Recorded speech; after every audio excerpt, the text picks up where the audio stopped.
right, here we go for match number 3.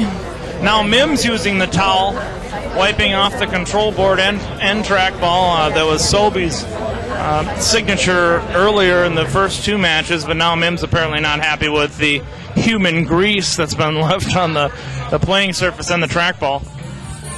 All right, here we go with Mims. He looks up at the ceiling, nods at me, wants to make sure we're ready to go, and Mims is ready to fire his first shot of round number 3, and it's not a good one. Sobe very aggressively ready to take his spot at the trackball.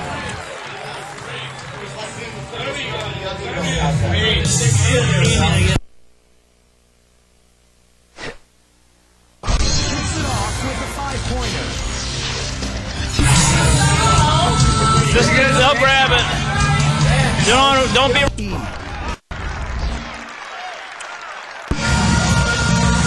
All right, the towel girl had to get her out of the way, and now we're well into the 3rd match, but it is not a high-scoring affair here early, but then Sobe now with a 5-point shot, and it's now 6-10 Sobe.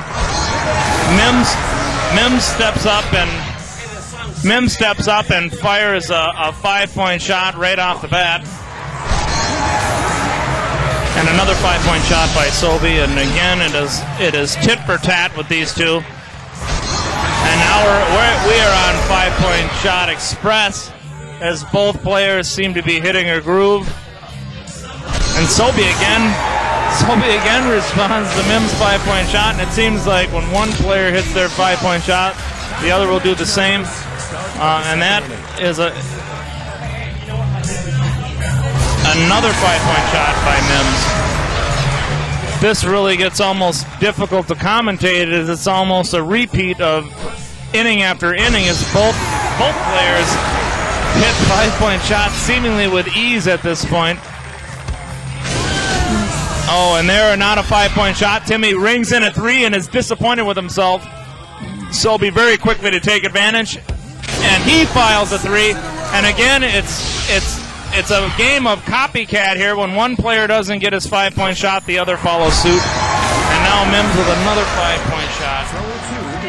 Sobe more deliberate with his trackball delivery, doesn't go quickly and takes his time, and it's another perfect shot. Mims pulls it back, fires quickly, doesn't take any time to think about it, and does the same. Many people here in the bar obviously getting the feeling, as I am, that this is really going to come down to the wire. It's going to be a matter of who's going to be perfect and who is not going to be perfect as far as their shots. Another 5-point shot. Mims just firing away. 3rd inning, 3rd bag for Sobe. Sobe fires and doesn't get perfect, but he's now at 9 in a row with a 3-point shot. Timmy's calmed down now. Both players at 9 in a row. It's like looking into a mirror with both of these competitors as they go down the stretch. If this was a horse race, they'd be neck and neck at this point. And they are firing away. 49-44. Sobe takes advantage of the towel girl before his next shot. Very quickly gets his hands removed of any human grease, and another perfect shot. Oh, that's amazing. And Timmy responds. We almost wondering if we're watching a replay over and over the way these guys are hitting 5-point shots. Sobe does something he hasn't done before and flips his elbow. A little bit of finesse and style in the last shot, apparently playing to the crowd. Timmy steps up, and now we've got a little eye of the tiger going here. Is that going to motivate any player to play any better than they're already playing, as it's 59-54 here? Sobe. First mistake, really major mistake we've seen in this match. Can Mims take advantage? He does. He goes right over the bag. Steps up to the plate. It's Sobe. Knocks in his bag for a courtesy 3. Timmy's still firing. It's the dreaded creeper. It's at the 3 o'clock position. Sobe steps up. Takes his time, lets it go, raises his hand out like a bird, and gets a 3.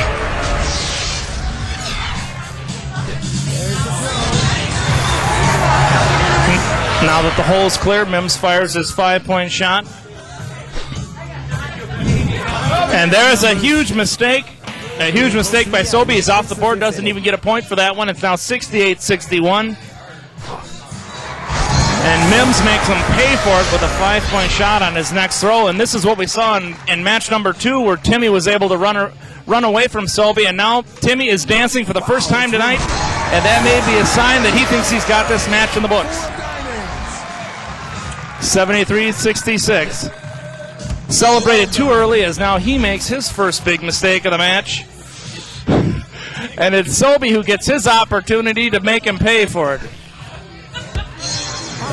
And now we have 2 big mistakes, and now it's settling down to a more common bags match, as we've got a bag at the 3 o'clock position, 4 o'clock, and the dreaded creeper. Who's going to get in the hole here without bringing everybody to the prom? Oh! Sobe goes to the airport but brings his luggage, and Timmy's happy. It's 77-70. And now both players off the mark as things are becoming more common. We're not seeing the 5-point shots anymore.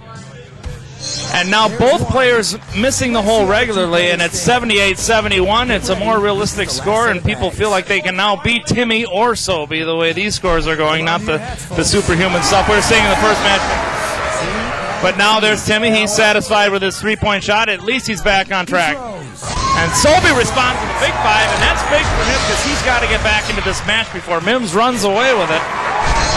And another big shot by Mims, and Mims is saying, I'm not going to let him get another opportunity to pull off the heroics of match number 1, and Sobe now makes another big mistake. And Mims will have an opportunity to make him pay for it, and Mims makes the same mistake. Again, it's copycat as both players make mistakes back-to-back.